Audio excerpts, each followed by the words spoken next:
lost her. Does anyone have eyes on her? She's heading towards the east exit. So get to the east exit.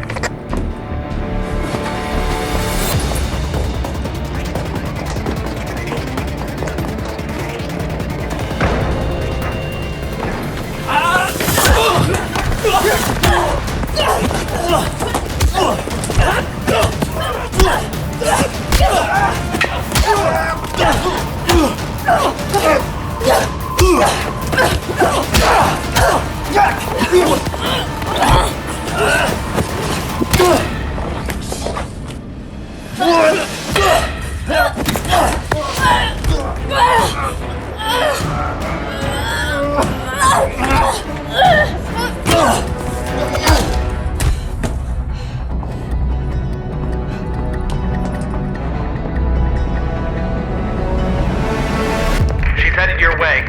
Do not let her by you.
To get into this scene, we wanted to create a sense of something larger happening without having to dive into any narrative, since the whole point of these scenes are to jump in, do some action, and get out. So I decided to do one simple shot in the security office to start us out. This shot sets up the tone for our whole piece. We have our color palette happening, we have some sense of comedy in the way our guard plays the scene, and we have some energy with the camera movement, which we had the A7S on the Ronin-M for. So in this, we're setting up our tone and final character showdown with this guard that clearly wishes he wasn't at work that day. And of course, we're setting up our flashing light alarm, which we carry throughout the rest of the scene.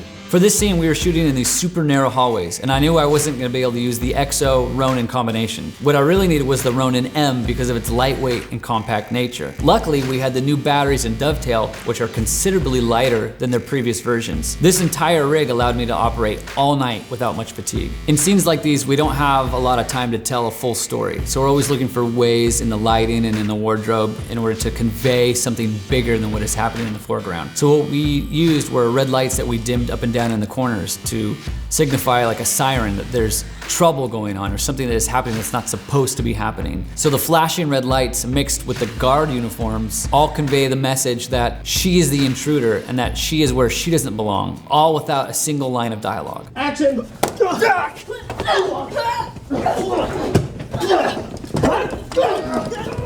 After the first guard office scene, we moved into our first fight, which starts out with a chase. So for this one, I decided to go with the Ronin-M and a wheelchair, which the wheelchair really is one of the best tools to have on set. It's cheap and it can help turn any shot into a dolly shot. Then we get to that first fight. For this, I wanted more of a full-on brawl, but one that was a lot more skilled. This girl is trained, and so are her opponents. So I wanted to let that play out without interrupting it too much with a bunch of cuts and shaky footage. I really wanted to let the camera be more of a part of the fight than just filming it, which for me meant wider lenses, closer to the action, and stable, not shaky. To accomplish all that the way I wanted, we brought in the Osmo with the X5 camera. With that setup, we were able to run the blocking of the fight with the camera in the mix, so it became sort of a dance between me and my cast, me moving with them and them moving around me as the fight went on. So we were really able to get in there with these shots and feel a part of this action. So in order to put this fight together, we have such talented people, but they still need to know where to go. After talking with Ryan and figuring out what he wanted, we sort of walked through roughly where people would go. The scene starts with Ken and Adrian chasing Aisha down a hallway. She hides behind the corner and she throws a kick, which sends Adrian into a backflip. Now we did this by her throwing the kick, making light contact with Adrian, who reacts knowing that we're gonna cut after it. The reaction for that shot doesn't include the backflip. Then, in a separate shot, Adrian would do the backflip as Aisha was pulling her kick away. That way he had full control. We also put pads on the ground for that moment so that he could just do his backflip, not be interrupted by anyone else. So once we had designed the fight with all of our stunt performers and everyone knew where they were gonna be, we broke it into 3 sections. People can focus on the one part, work on that really well, shoot it, then we focus on the next part, and we're not doing the whole thing all together, which will just wear people out. By the time we get to the end, people are out of breath, they're getting sloppy. That's when accidents can happen. Trying to just keep things down to the fewest number of takes, the fewest number of stunt moments, let them stay in their comfort zone, controlled. And 3, 2, 1, action. In this last showdown, which has all of the comedy and character in our piece, I wanted it to feel more like the guards' experience of this moment. So instead of being inside the action like we were before, we're outside of it, just watching it happen and at times not seeing it at all, but instead just his reaction to it. For all the slow dolly shots, we went with the Ronin-M and wheelchair combo again, since that gave us this perfectly smooth dolly move without having to waste time setting up dolly tracks. Then of course, we have our big stunt. 3, 2, 1, action.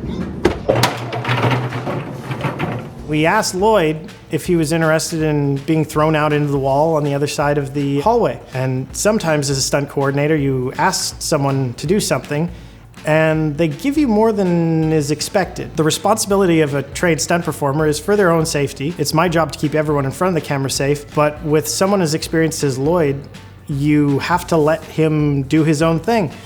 And Loyd wanted to do a bigger stunt than we all thought, and I think it paid off in the end as a pretty good moment. But that was all Loyd.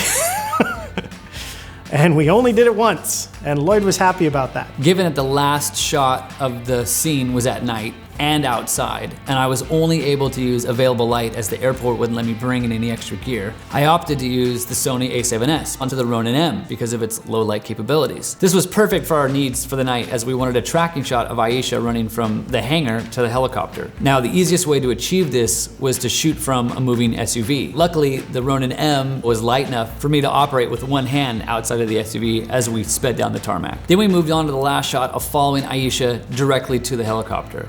Now we still use the same Ronin-M, but we added a bit of manual movement to the camera, which added a sense of urgency and energy to the shot. Had we gone completely handheld, because of the size of the camera and lack of image stabilization with the lens, the shot would have been unusable. It would have been way too shaky, way too jittery. So by using the Ronin-M, we were able to manually add the energy to the shot without all the jitter we would have gotten had we gone full handheld. So we got another big scene shot all in one day with a combination of Osmo and A7S on our Ronin-M, and of course, most important of all, an amazing team of people to pull it all together.